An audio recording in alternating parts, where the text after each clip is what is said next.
Great. All right. So I've got Carmen Reynolds with me here today, and I'm excited to catch up with you. I've been out of the country. I was overseas for 6 months, and so I haven't had a chance to do this, but I have been following everything as best I could that's been going on, and I know you've been busy. So can you tell me a little bit about what you've been up to the past few months? Sure. Well, Wes, many of us were praying for your safe return. I appreciate it. And we're very grateful for that. My goodness, it's it's been one thing after another. Most recently, our Board of County Commissioners were involved in a move which started September 25th to eliminate our venue at the Tiger Point Community Center for the quarterly BOCC meetings. And unfortunately, that was not on the agenda that day, and it was an effort that was moved by our District 4 County Commissioner, Ray Eddington. And so this past week, I went to the BOCC meeting at Tiger Point and gave them a lot of good reasons why we should stay with the venue and the growing population down here, 30.1% in Navarre, 22% in the Gulf Breeze Midway area, 9.4% in the city of Gulf Breeze, and we shouldn't lose this as a venue. So it looks like I might have found someone that can help them as a consultant for free for a few $100s to rectify that situation. Yeah, that whole situation was crazy to me because, I mean, here we are, like on a Saturday, setting up a video and being able to stream live here, and it really doesn't cost that much.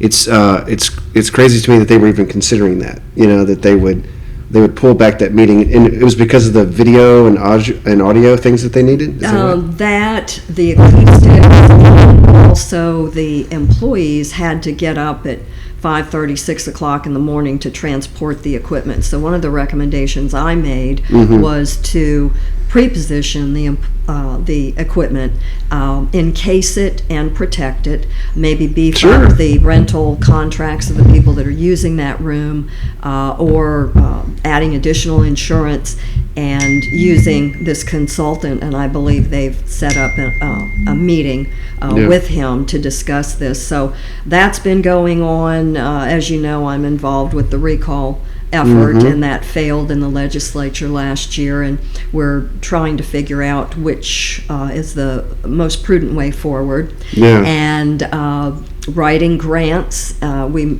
just the Watershed Protection Committee, the citizen-led science-based committee, we submitted a very lengthy grant for water quality testing. There were some issues with that, and we did not get that grant. Been very busy with the Turtle Center, and we did get that particular grant. And also, it's time for a treatment court, Veterans Treatment Court in Santa Rosa County. So I've been avidly working on that, and we have a committee, and we're going to need some military mentors and business owners willing to hire these folks. Well, so you're a busy lady, so yes, I always appreciate your time and the chance to sit down and talk about this stuff. I first met you, I think it's been about 3 years since we first met, and one of the first things that you told me was about the water system. Is because I was asking, how do I get involved in the community, and how do I make a difference and figure out ways to contribute? And you said the same thing that several other business owners have said, several other residents have said, which is if you want to get involved, look at the water system, because that's where the most improvement is needed. It's one of these kind of glaring aspects of the community that needs a lot more attention. And the more I started to do that, the more I realized how right you were. And coming back from overseas and starting to catch up on everything, I came back right as this forensic audit report came out, and I was shocked. I was shocked because there's a little bit of coverage in it, in the news, and I didn't expect nearly what I saw when I read it. And when I started to read this, I was like, this is everything that Carmen has told me about, that you've been telling me about for years. It's all right here, and people treating it like it's nothing, and I'm like, this is insane. Like, this could not be worse for the water system under Dallas PV. And that was even before they hired a deficient CEO. Yeah. So it sounds like we got several people that are loaded up in the live sessions. I'm going to move the mic a little closer to Carmen, Okay. so they can hear you a little better. I tend to talk really loud. But what I've got, and I'm asking Carmen to help me with this, is we're going to go through this audit report over the next 20 or 30 minutes. I can see all the comments that people make. So if you've got questions or you've got thoughts or just reactions to what we're talking about, feel free to post them. Towards the end, I'll probably bring those comments up, and we can actually bring them up on screen and see them. But what we're going to do is we're going to go through some of the history of why this matters very quickly for those that don't know and haven't been following it. And then we'll go through the specifics of the report. And I'm going to give you some of the bottom line information early on so that you know why this matters so much. And then hopefully towards the end we can have a discussion about the way forward and what needs to change with the water system. So let's go through some of the stuff. And then Carmen, feel free to jump in at any time because I can't wait to hear your perspective. Because with everything that you had going on, I know you haven't had a whole bunch of time to digest this report, and I've taken the past few days to do just that. So it'll be fun catching your live reaction to some of this stuff because it really is. It's shocking, and it's information that people need to know. So why this matters, I put this on the image right here. I was thinking of 3 different reasons why it matters to everyone, and this is something that I experienced like coming back. Is just how bad inflation has become. Like it's a nationwide problem, but just the day-to-day stuff is affecting everyone, including people in Navarre. Groceries are more expensive. People buying homes are paying outrageous interest rates. I mean, it is crunching the middle class hard. And so things like your utility bills matters. When you look at how much money do I have to get by, if you're looking, every dollar matters at that point. And so when the water system is passing increases like they just did, a 6% increase last year, you got to ask yourself why. And if all of the money that the water system is using is for your benefit, is for water, then or related projects, then that makes sense. But if that money is being wasted, that is your money that is leaving your pocket and not being spent for what you authorized it to be spent. And I think we're going to be discussing some of those expenditures that they may not know anything about. Yeah, exactly. And it's your money, so you're the ones that pay it. You know, if you're like me, you automate your water bill payment, and then you see that coming through $40, $50, $60 a month or whatever it is. And what this report shows is in a relatively small period of time, these accountants found just how much of your money is being wasted. And that's what we're going to show you is exactly what's going on here is an enormous amount of the water system CEO violating the rules of the system. So there are rules in place to protect your money that he completely ignored or violated. And at the end of the day, what I'm going to tell you is something that I talk about pretty often is that Navarre deserves better than this. Navarre deserves better than a CEO that has violated your trust, and it deserves a better system that will not let this happen again. And after this report, I'm very concerned. You know, I think that the possibility of this happening again is still present. There's a lot of steps that need to be taken to prevent it. And I don't even know if they've fully grappled with the extent of the corruption, and you'll see why I say that as we go through this report. So that's what we're going to talk about. So we're going to go through some specifics and all that because I want you to see this. But those specifics will show you that the CEO repeatedly violated rules and misappropriated funds to the tune of hundreds of thousands of dollars without board approval. There was board approval that was required for him to make transactions and to give out money. There was bidding processes that he was supposed to do that he did not do, and yet money still left the water system to pay vendors for these different services without going through any of that approval process. And so you got to ask, why was he doing that? Why was he ignoring the board? Why was he violating those rules to give money to these vendors? The other thing, and this was crazy to me, is that he had a credit card that he could use with almost no oversight at all, which he used for his personal expenses.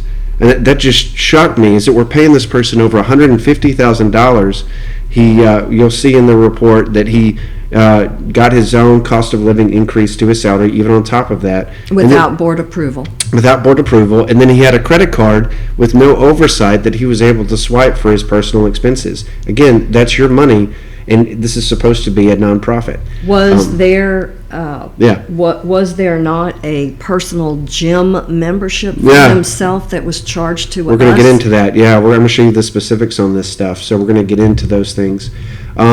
But even though this audit was supposed to be focused, they still were supposed to be focused on Dallas PV. That's why they did the audit. What they still found, even without this being their primary purpose, they still found system-wide confusion regarding the basic rules for procurement, for spending the people's money. And as they asked employees, they got different answers as to what right was supposed to be. So because they differed from the memorandums on the policies. So what was actually being implemented was much different than the policy, and in some cases the employees weren't familiar and didn't know about the policy. Exactly right, Carmen. That's stuff that you've been telling me about for a while, is that Carmen had been telling me, hey, this system, people have different ideas of how to spend money and no one's on the same page, and that's what these auditors found. And when you have system-wide confusion, then how do we know that it's actually fixed? Because then it's more than just Dallas PV. Oh, the entire system needs work because people aren't on the same page. They're not trained. So that's what I'm going to show you through this, but I want to be able to back it up. Some history for this. Holly Navarre Water System serves over 14,000 customers. That's businesses, that's residents like you and me. This is a system that's constantly bringing in money. It's really ends up being the sole source for water in our area. And so it's important. It's a system that's valued at over $87 million if you take into account all the land that they own, the different businesses that are underneath them, including the club at Hidden Creek, which is the golf club there. You've got Messi, which is their engineering firm. So they've got numerous different entities underneath them, and then you take into account everything they're doing to provide for water. And it's a pretty big deal. It's especially in Navarre where there's a lot of small businesses. This is one that really controls a lot. So if you're going to start a new business in Navarre, you have to go through the water system, and you may end up having to pay huge amounts of fees to do it, depending on the treatment that you get from these guys. So very important business, and that's what what we talked about years ago. Why we should pay attention to it.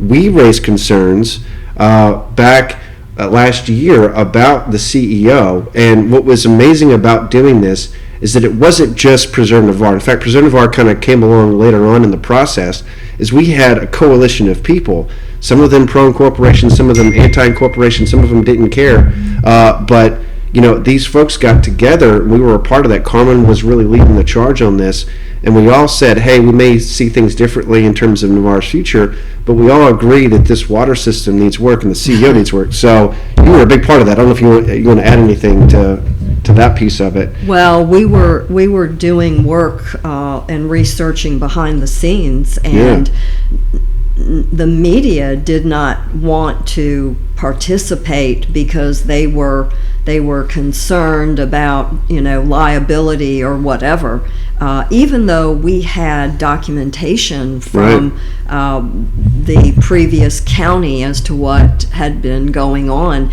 and it was incredulous to us that there had not been a more restrictive, in-depth background check to have caught any of this. And of course, in circumstances like this, the individual in question is not going to self-reveal. Yeah. They're going to make it incumbent on the hiring agency to find these things out. It's totally true. Which did not happen. Totally true. I mean, that's kind of where we're at now, right? As we're talking about this report, here in my house on Facebook Live.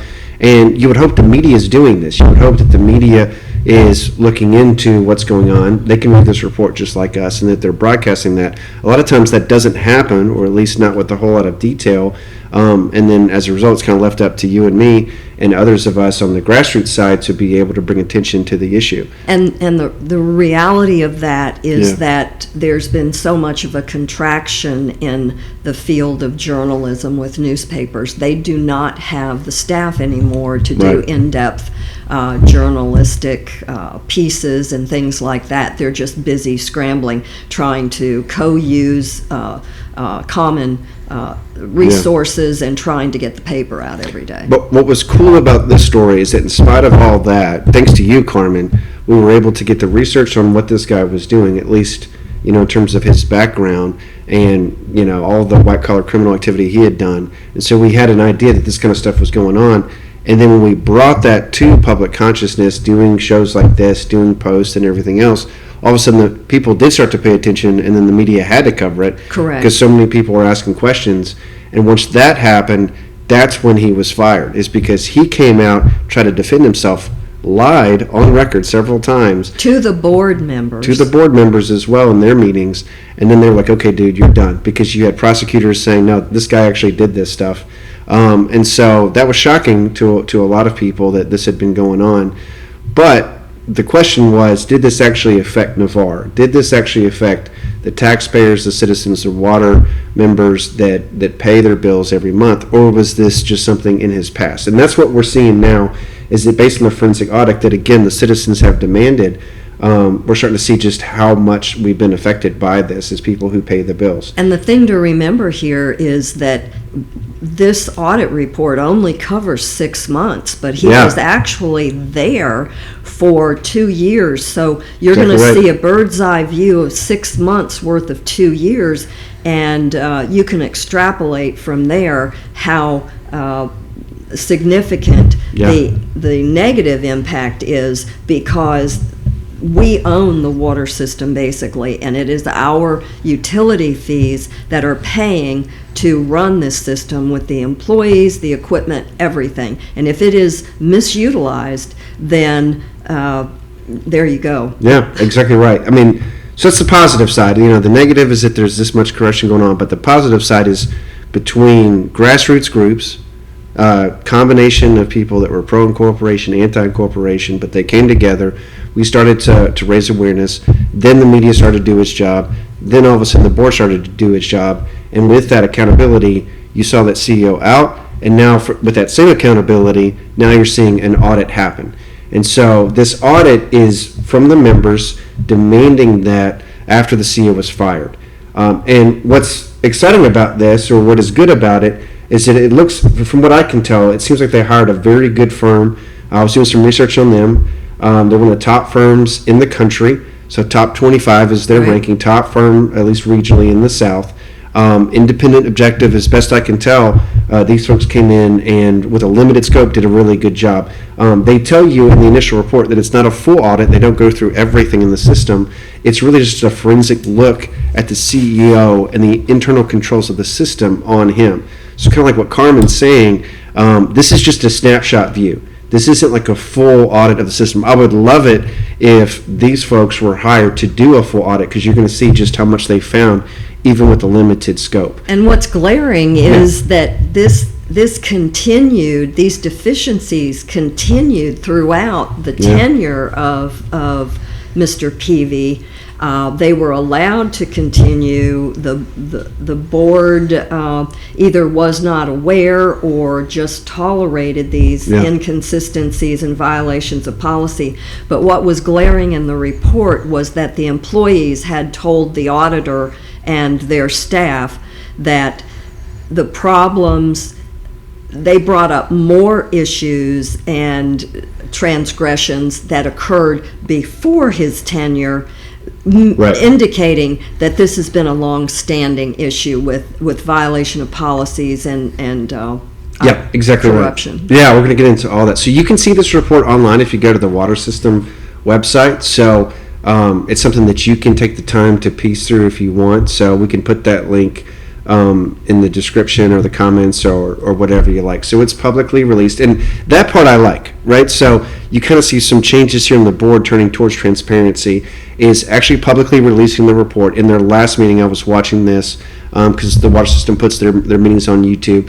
They made a decision to publicly release their report, so that's a step in the right direction. As Carmen said, it's limited in scope, so you're only getting 6 months when Dallas PV was there from December of 2021 all the way up until August of 2022. So he was there for over a year. And the auditors found issues outside the scope. They mention this and they say, hey, there's stuff beyond this that we could take a look at if you wanted us to. And I think that they should.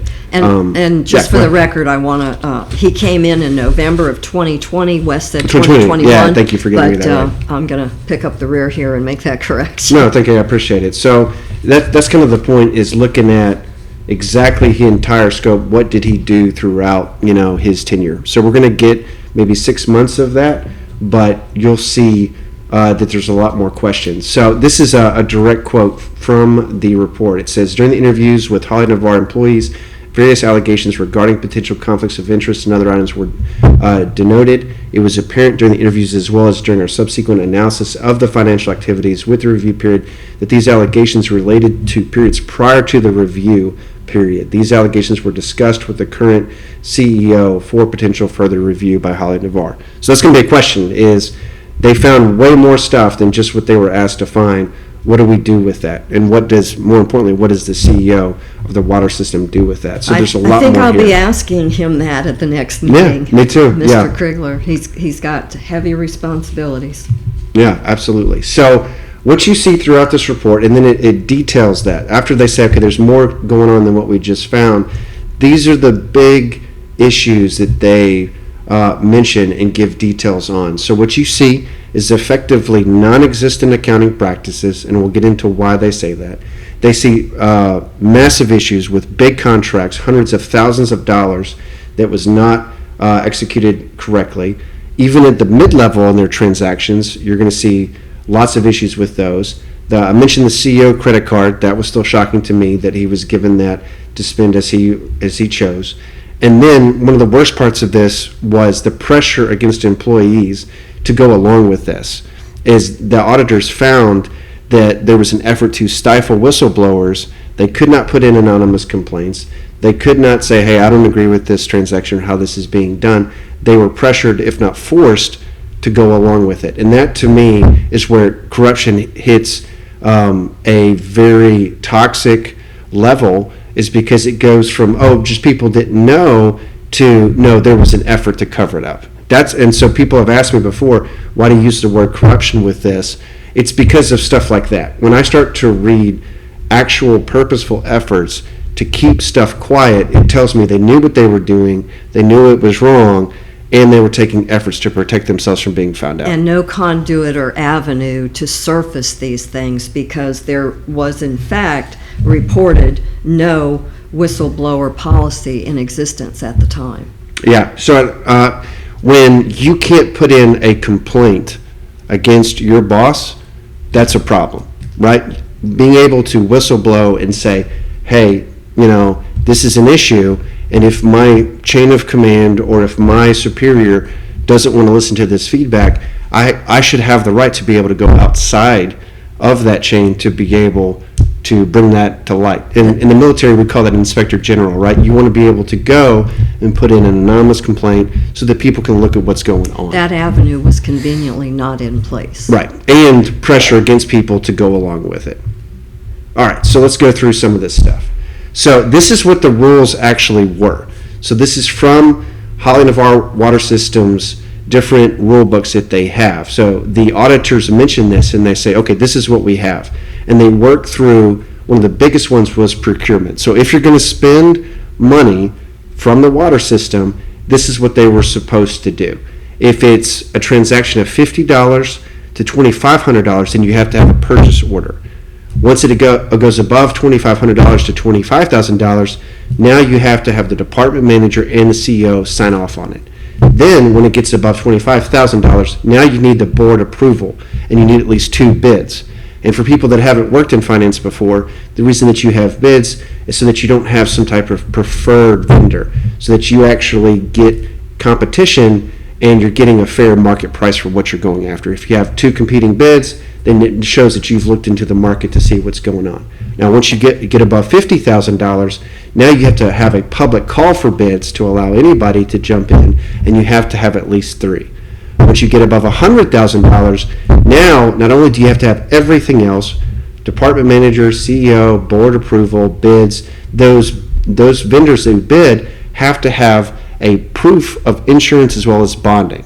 So the restrictions on how to spend money are greater the more that you spend, And this is all to ensure that you're not wasting money, that you're not doing some type of drug deal, good old boy type transaction where you're giving money to someone simply because they're the person who put you into your position or for some type of backdoor deal or favor. Quid pro quo or sole source. Yeah, exactly. Sole source. It's to protect that. contracts. And I know you were a lieutenant colonel in the Air Force. You know how this works.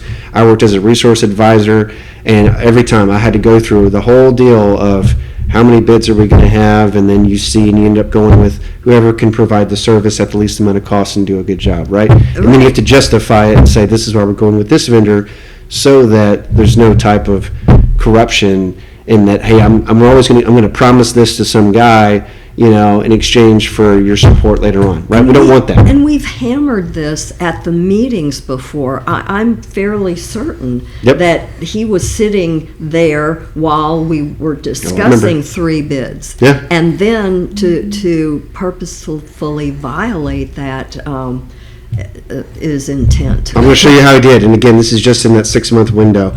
So let's talk about the big stuff first. The big transactions. There was 9 total where they found issues with each one. These were the 2 biggest ones. So they had at Holly by the Sea a gravity sewer easement clearing. This was $185,000, and again, did not follow the procedures. No board approval, no insurance or bonding, and then they had a bidding conference where they said, okay, we're going to allow bidders to come. The eventual winner of the contract wasn't even at that conference. And then they were going to do a rebidding conference after the bid was given to a vendor, and they didn't have that either. There was no record the auditors could find that they even went back and did that after they gave it to it. So in this case, $185,000 was spent, and none of the rules were followed, right? Then you look at the other big one, which is the standby generator. That's $569,000. Again, did not get 3 bids. This one, they didn't even bother to do a public advertising for bidders to be able to attempt to get this contract, and then again, no board approval. These are your big ones, right? And so you're seeing hundreds of thousands of dollars without the rules followed. What was that for? Do we even know? For the standby generator, Right. There's some records in the auditor's report that go through where this was. So it was in a couple different places that they had these things. So multiple standby generators. Yeah. Okay. The total of just those 2 is over $750,000 Correct. of our money. Just Correct. for the audience to Right. understand Without- the gravity of this. And this kind of shows you the divide between the board and the CEO. Is that the CEO doesn't even bother to inform the board, much less get their approval on these transactions, and he's just making them. And then in one case, he's at least sets up a bidding contract or a bidding conference, and then doesn't even bother to hold it when his guy doesn't show up. And they were starting to get into the emails that Dallas had between these 2, right? So again, not following the rules that are prescribed by Holly of our water system. So with the standby generator, we have no indication, since it was kind of a sole source thing, Yeah. whether there was some remuneration for getting that contract. Right. So you have no idea what the thinking was behind spending almost $1 million of the water system's money. And the board does not know, right? They're kept in the dark. The people don't know. And there's not 3 different bidders, so you have no idea if this was a fair market price or if it was given as some type of favor. You have no idea because the controls to prevent corruption were not followed, right? And now you're going to see that at every level of the system. So here's mid-level transactions that occurred during that 6-month period.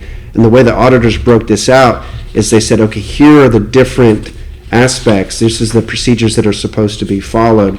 Were they followed? And you can see that graph of how inconsistent it was applied. So you can see, was the purchase order actually present? Well, it was required for all of these, but they point out, I think it's 6 different times where they didn't actually follow the purchase order process. Did they No, get a signature? actually, there's 20 items here. 10 of them did not have a signature, even though it was required. So Yeah, that's the next column. 50%. Yeah. 50%. Yep. And you see that the signature is not required. So again, they're not following it. So this is thousands of dollars being spent not following the process. Then you see the CEO's credit card. He was given a personal credit card to spend, and you can see there in the report, they said no substantive policies and procedures exist for credit card purchases. That to me is insane, is that you're going to hand over a credit card with, again, the money that is given to the water system from the people, and you're not going to have any type of policies or procedures for accountability. And this graph shows how he spent over 10 grand during that 6-month period. And what they started to find is they were looking into what were these expenses. What they were able to determine is that he was spending stuff on gym memberships, he was buying flowers, they said that he was buying gas for his vehicle. They don't know if that was for meetings or not. Ostensibly it was, but he was apparently putting in phony information into the odometer, so they have no idea exactly what that was being spent on. And so you see him spending this money each month, swiping a credit card, and they're not entirely sure for what. Adding invariably to his very well-paid 6-figure salary with his COLA that he gave himself without board approval. Right. It's very different than, say, like in the military where you're given like a government travel card, and then you're going to go travel for business purposes. You swipe that card, and there's policies, there's accountability in place for what you buy, right? Is that you have to put in your receipts, you have to upload all that into systems, and then you have different people who are going to go back and check and say... review that. And review that. And they're going to say, okay, listen, you can... Unauthorized purchase. Yeah, you can't pay for this, that, and the other, right? Refund us back the exactly money. Right. So that's where there's a big problem here, is when a CO, especially one with a history of white-collar crime, is given essentially a blank check here, is given a credit card with no oversight to spend money as he chooses. The whistleblower thing is insane. Certain Holland of our Water System employees indicated that they were pressured directly or indirectly to approve of certain items that they did not agree with. That, to me, is one of the worst parts of this, is when you have employees who are saying, oh, hold on a second, like, I don't think that's right. I don't think we should approve of him buying, this, that, and the other with his credit card, or that he should be spending hundreds of thousands of dollars without telling the board, this is a problem, and then they are pressured and told, no, you will approve of this, you will go along with this. Right. That, to me, is where the corruption reaches systemic levels, is you have to have the ability to say, hold on a second, this is wrong, and to get an independent audit. And that's what we're starting to get with these independent auditors for the first time in years. And they're saying, yeah, there's a lot of problems here in this system. But up until this point, these whistleblowers have not had any protection. They have not been able to put in anonymous complaints, right? So that, to me, is a big problem. The other thing that you see, a couple other aspects of this, employees as vendors, that's a huge issue, is that the investigators noted that several employees were also vendors. Management also noted that the master vendor list is not updated on a regular basis. So now you have the same people who are working for the system are the ones who are benefiting from vendors. The system, making additional money exactly. on making money services. Outside of their salary. Right. And when there's no accountability on the contracting process or the procurement process, and there's no updated vendor list, you can't even tell that. So it's amazing the investigators were able to find that without an accurate list. It makes you wonder just how much this is actually happening, especially outside of just a 6-month window, because if you have a corrupt CEO and he's able to deal out contracts without any oversight from the board. Favoritism. Exactly. He can give those contracts to, say, like his wife for insurance and give out $50,000, $60,000, $70,000 or more to her without any oversight, and then is coming back home to his family. See what I mean? Right. Is you have the ability to give money out to your employees who, by the way, can then vote in terms of the proxies and everything else right back into the system. Well, the question now is, has that been allowed to continue, or is the CEO going to cease that? Is that list going to be updated, and are we going to go back to a bidding process that says, listen, if you're going to get, if you're going to be the beneficiary of these funds and be hired for this, you need to be on equal playing ground for someone with anybody else who can provide this service, right? If you're the only person in Santa Rosa County who can provide this service and you happen to be an employee, that's fine, but you need to compete against other folks in the market so that we ensure that our money's being spent appropriately. I don't know. My opinion is it's not fine. To me, it is a definite conflict of interest. You are either an employee or you are a vendor to that agency, that Holly Navarre water system. Right. You're one or the other. You are not both. And then easy stuff. They haven't even updated their background check policies, right? So this to me is something I would have done immediately, is you have this person who has a history of international crime, who's been involved in multiple felonies throughout his life, going back to when he was in college. Changed his name, the whole thing. Absconded from community control. You have this like big black eye on the water system because it was revealed your background check policies didn't find it. Grassroots activists found this in their spare time, and then the media ran with it to the point that he was fired. And then you get to this point where you have an audit in the next year, and you still haven't even updated your background check policies to prevent the same type of person from joining the water system again. Easy stuff like this shows me that there's a lot more that can be done at a very basic level to say, let's not do this again. And yet the auditors are finding this. So like, guys, you haven't even updated your background check policies for your employees. Made any efforts to rectify a glaring black eye. That is just sheer irresponsibility. It keeps going. Ineptitude. It keeps going.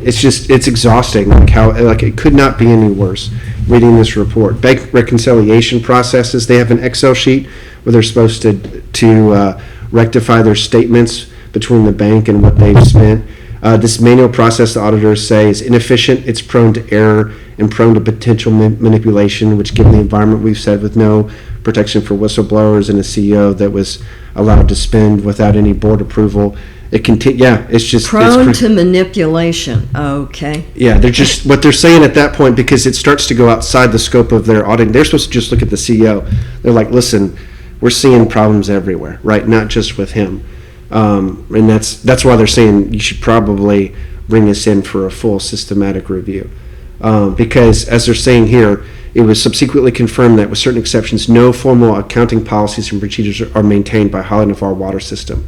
So let me read that again, is that you effectively have no accounting procedures for a system with $87 million. And the reason they're saying that is you have some policies in writing, but no one's following them. Some people don't even know they exist. Know about them. Yeah, they don't know they exist. There's willful neglect of them, or there's confusion as to which policy. And they even point out how some of the policies contradict each other in terms of how board approval can be given. This is just hard to fathom. Now, it used to be an $87 million company. I think it's closer now to a $93 million company, somewhere in there. It's just hard to fathom that with that amount of our funds, that they do not have a professional financial person on staff. By that I mean a certified public accountant or an accountant or someone that has credentials in advanced bookkeeping. That just doesn't fly with me. Yeah, absolutely. So what's the bottom line in all this? And then we'll get to some comments and stuff. And I do want to talk about incorporation at the end of it, because I see Brent's on there commenting like crazy, and he and I have gone back a few times. So we'll get to that. But regardless of how you feel about incorporation, this is an important issue, because effectively, Holly Navarre Water System has no enforced accountability policies. That's what the audit is saying. It had no accountability over the CEO, leading to systemic financial corruption, right? That is the issue, is that you have a system that was out of control. Something that you told me, 3 years ago when we first met. And they thumbed their nose at the county when the county asked for information oversight about them when they were getting ready to recertify their franchise.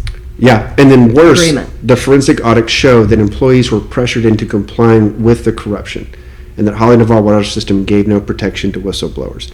This is why I use the word corruption, is because if it's simply ignorance, if it's simply, hey, people don't know and they need some training, then okay, give them some training. But what we are seeing is far worse than that. We are seeing people who are trying to keep folks from knowing the procedures, and when they do know them, they're pressuring them to go along with negligence of those procedures. Or told to walk out the door, because PV did push a few people out when he Yeah. came in. Yep. And so this issue should concern, again, all citizens of Navarre. Absolutely. Because if you are a paying customer to the system, then it should concern you. Because if you're concerned about where your money is going, do you really think it should be going to pay a CEO $159,000 plus giving him a credit card to spend how he wants with no oversight, plus gym memberships and everything At else our that he's expense. buying at our expense, plus having a system that deals out contracts with no bidding, no board approval, right? What you need here is you need more transparency to these systemic problems. So the board is starting to provide that.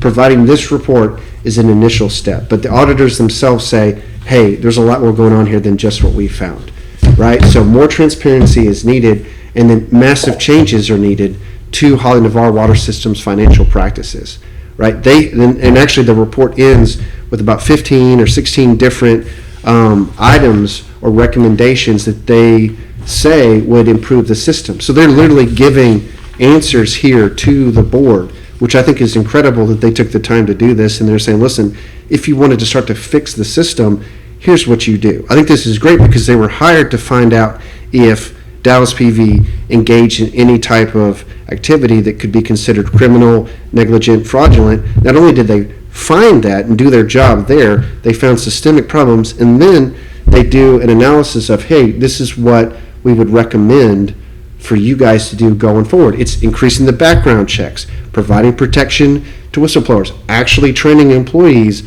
on sound financial practices, making sure that everybody understands those practices, making sure there's penalties if you don't follow them. They go through that, making sure that your bidding process, right, is actually clear and fair and not conducive to manipulation, as we've seen. Number 6 is very interesting. Yeah. Management override and lack of compliance with policies and procedures. Yeah. PV overrode the water system's internal controls related to procurement for a formal solicitation. Therefore, the water system did not comply with its own procurement policies and procedures for solicitations and purchase order approvals. Yep. Yeah, and so throughout this entire thing, you see corruption. So when you have people, and Brent's here, so I'll pick on him for a minute since he's been commenting, is he says right here in this comment, I'll bring it up, that you have shown no proof of that, Nancy, that it's just an opinion. The auditors, 2 certified forensic auditors, did not find corruption. If they had, it would have been in the report. Well, read the report. It's right in there, Brent. Like, this is the part where it just gets frustrating with some folks. Why would you defend this? Because as we've just shown in this video, there is page after page here that could not be more corrupt, right? Like, you can't look at this report and say that this is fine, that this is normal, right? For a business to have no accounting practices, for a business to have no whistleblower policy and to pressure whistleblowers into submission, for a CEO to be paid $159,000 and being given a credit card to spend as he sees fits, that's not normal. That would never fly in any type of government practice, and if it did, it would immediately be considered corruption by anybody else. Giving himself a cost of living allowance Yeah. raise Without the board. in excess of $5,000, and why should we pay for his gym membership? Yep. And so that's what you're seeing here, is you're seeing throughout this report is them saying there's problems. There is problems left and right through this system. There is, there is all kinds of things that need to change. And I want to take a minute, kind of as we end here. I'm going to go through the comments here one more time and just see everybody that's been commenting through, since we've gotten several. And it was noted too here that the gym memberships were not deducted from his paycheck. They were deducted from the water system's bottom line, which is our money. Yeah, and Robert's on here. He says there will be a push for a full in-depth forensic audit over a broader time frame. It's coming. Totally agree with you, Robert. That's exactly what we need. And the auditors themselves say that, is they're like, give us the reins on this, right? Because there's all kinds of other stuff that Dallas PV did that I've heard about from many other people who have worked at the system that's not even included in this report. And then Brent's on here again defending it, saying, unethical, sure, but there is no proof of corruption. Well, that's what corruption is, right? Let me define corruption, since people are stuck on this word. Corruption is when you are entrusted with money from the public. In the case of the water system, you were entrusted with our money as customers to pay for water. Holly Navarre Water System has a government contract, a lifetime government contract to monopolize water. Because of what the county has given them, they are, in effect, a government entity providing a public service. No, if you try to set up your own water system, good luck, because they'll sue you and shut you down, right? They're the only ones who can provide water to Holly Navarre. And sewer. Right. So they're given this by the government, the ability to be a monopoly. Therefore, they are expected to act within public trust. I don't pay my water system so that Dallas Peavy can go drive around in a fancy car, driving wherever he wants to buy flowers and everything else. I pay that money so that he and his staff can provide, fair water service back to me. When he violates that trust, when he and whoever was along with him uses that money for his own personal benefit and his own gain, then he is not serving as an ethical CEO of a 501c3. He is not doing what the county has entrusted him to do, and he's violating the ethics of our water system. That is corruption. When you twist and you take things that are given to you for a public purpose and you use them for yourself, that is corruption, especially when you do so knowingly and willingly. And that's what I'm saying with this, is that this isn't like an isolated instance of just somebody who didn't know the rules making, a single mistake. This is a systematic destruction of any type of accountability measures that led to a culture in which people couldn't even speak up for fear of retaliation. And the question you've got to ask yourself, Brent, and anybody else who's still defending Dallas Peavy at this point, is why? Why do you feel the need to stand up for Dallas Peavy, who's a convicted criminal, who after this went to the Philippines and tried to do the same exact thing, had done it in Nigeria before, had done it in other communities in Texas, had been accused of felony after felony, and yet you still feel the need to try to defend him? This is a guy who went after people within the system, who has been found by auditors to have engaged in all kinds of unsafe financial practices, and yet you're still defending him. And this is what I want to say about anti-Inc., because this is where it does come in to focus of why would people do this, is that there's two sides of kind of the anti-Inc. movement that's in Navarre, right? There's one side of it that I totally get, and frankly that I tend to empathize with, and that's the tax hawks. There are people that supported us when we were bringing accountability to Dallas Peavy who are anti-Inc. There are people who stood up with us and said this is wrong and the media needs to cover it. Any type of tax that is used for someone's personal gain and not for what they were entrusted with is a problem, right? And those type of people, when they tell me I don't trust a city, I get it. I understand where they're coming from, because they're tax hawks across the board, right? They're skeptical of the county when it talks about raising taxes. They're skeptical of a city because it's going to involve a tax increase. They're skeptical of the water system because it has a county government contract. But Brent should love incorporation since he loves the water system.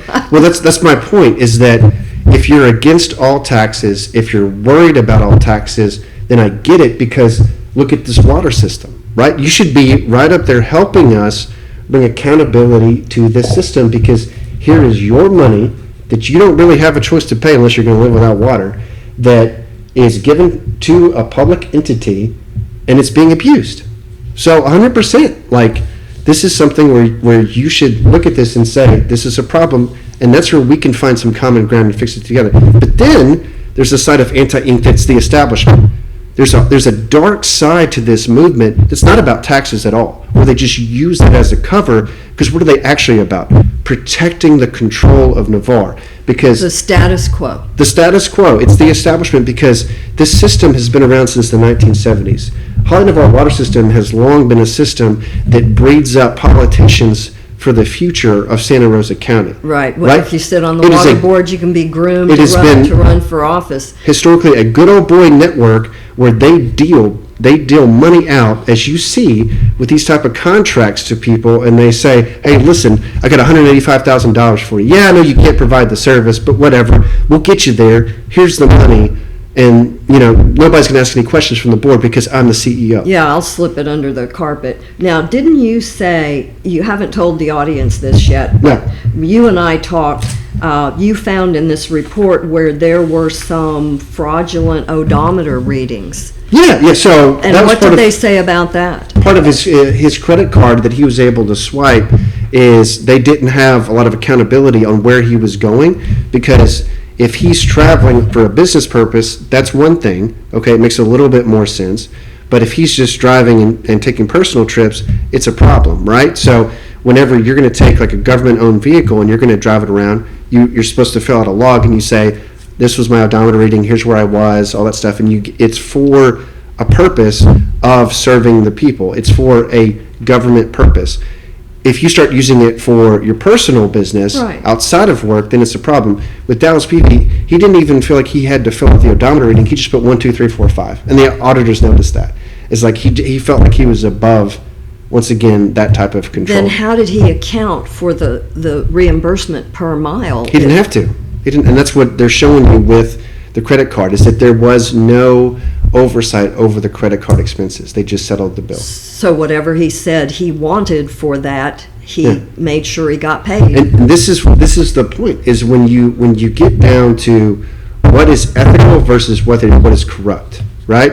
Ethical is, I'm entrusted with these resources. I'm going to spend them for the purpose for which I was entrusted, right? That's a good public servant, someone who says, I've been given this, I use it for what I was given. It comes back to that social contract that we have, right? This is what government is allowed to do. It's limited, it's focused, it's purposeful. If Dallas PV is only using the funds given to him to enhance our water services and our sewage and everything else, then it makes sense. But when that person says, you know what, I'm going to take my salary plus what other benefits I can get, and I'm going to use them for my own individual purposes that do not benefit the community in any way, now we're heading towards corruption, because now you are corrupting the purpose for which the funds were given to you. And they're giving you for A, and you're going to go to B. And then flaunting it by putting in 1, 2, 3, 4, 5. Right. I mean, that's like purposeful. It's like glaring in your face, in your eye. Exactly. And so this is the issue, right? Is that we as a community have to say, enough is enough. Enough is enough. I want to get back to kind of the bottom line, number 3. It's like, where do we go from here as a community? Because we've had this international criminal come and go from Navarre.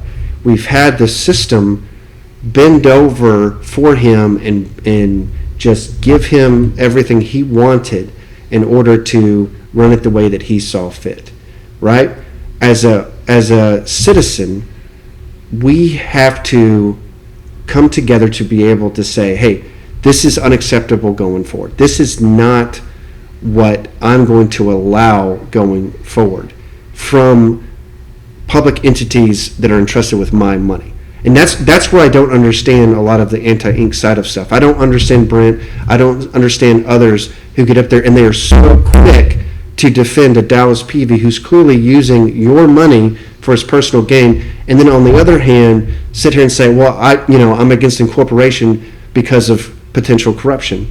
Well, you have no problem with it, like when it exists. Whereas find it where it's evident and it's obvious. And right now, the auditors said that there's been no change with regard to in-depth background checks. So we've got to start right there. As well as a lot of the financial practices. Whereas I see it from a pro incorporation side of, let's apply ethical standards across the board. And in fact, incorporation itself is an aspect of that ethical standard, because you're shifting municipal fees and a bunch of other things that the county currently has under more local control, where we can get a better look on it. Because again, what the board did right here was provide this report to us so that we could see it. That allows citizens to be able to talk about it and to hold them accountable and to know what the answers are. In the same way, try getting county records. It's very, very difficult to get any type of information on where Navarre money is spent, right? The Tourism Council used to release their public funds. It's hard to come by now, right? And we almost lost our access to quarterly meetings exactly. in the South So End through no fault of our own. disenfranchised by our Right. local commissioner. And so what I see is when transparency is provided, the citizens now have a role. We can get involved, and then we can demand accountability.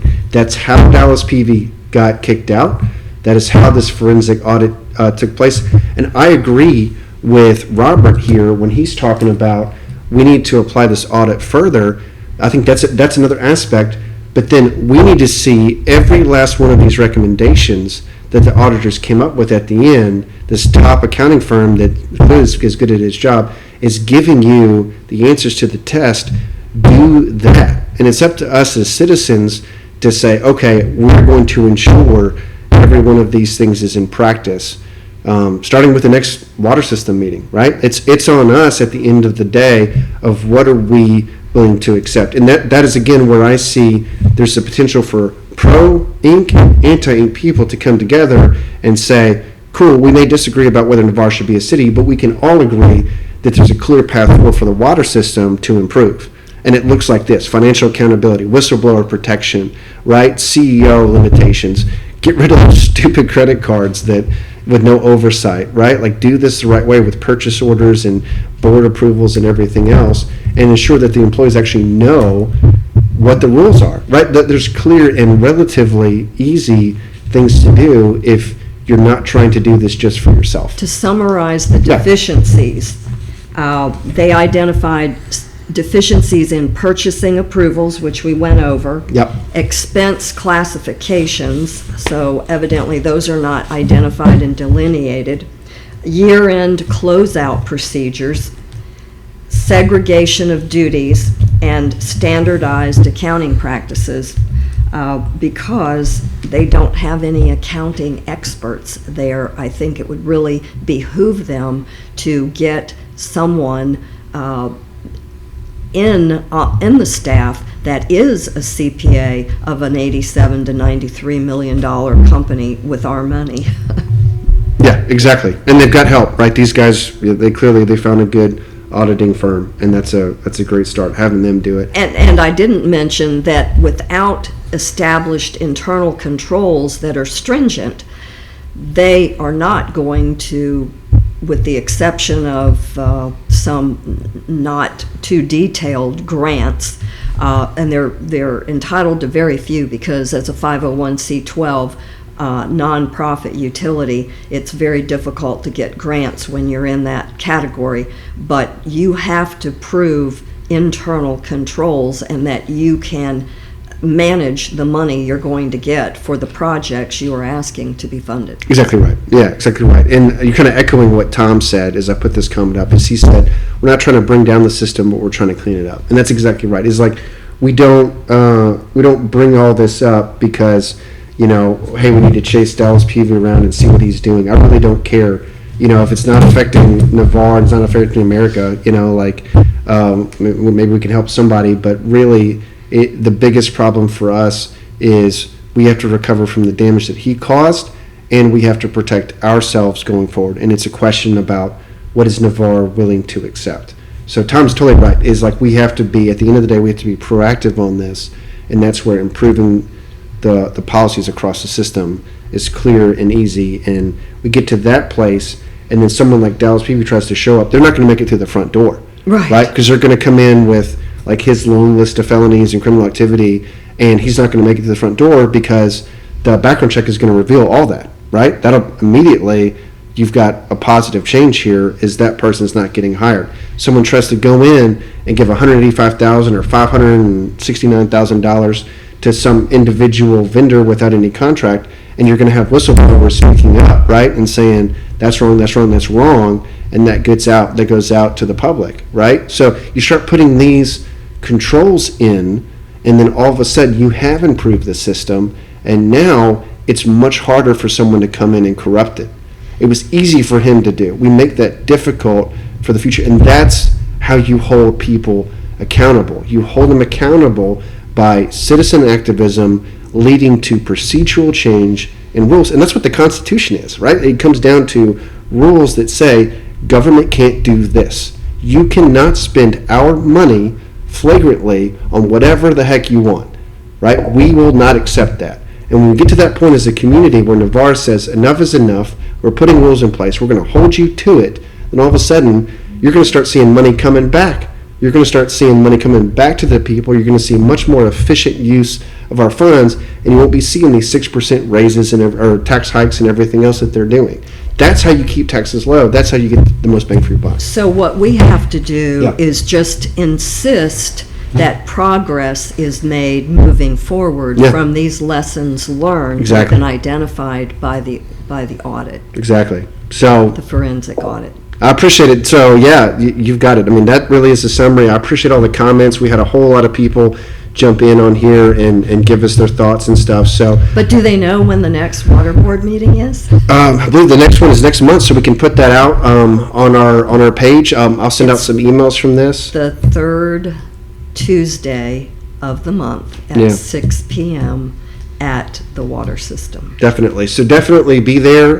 Appreciate everybody getting involved. Thank you, Carmen, for your time. I know this is just one of several issues on your plate, but it was one that, reading this report, I was like, we've got to talk about this. People need to know what's in this thing. They need to be able to cut through the misinformation and read it for themselves. So I appreciate you taking the time to do that. Thank you, everybody, Absolutely. again. And then you. we'll do this again, I'm sure, on many more issues in the future. All right, y'all have a great rest of your weekend, and we'll see you around. Bye.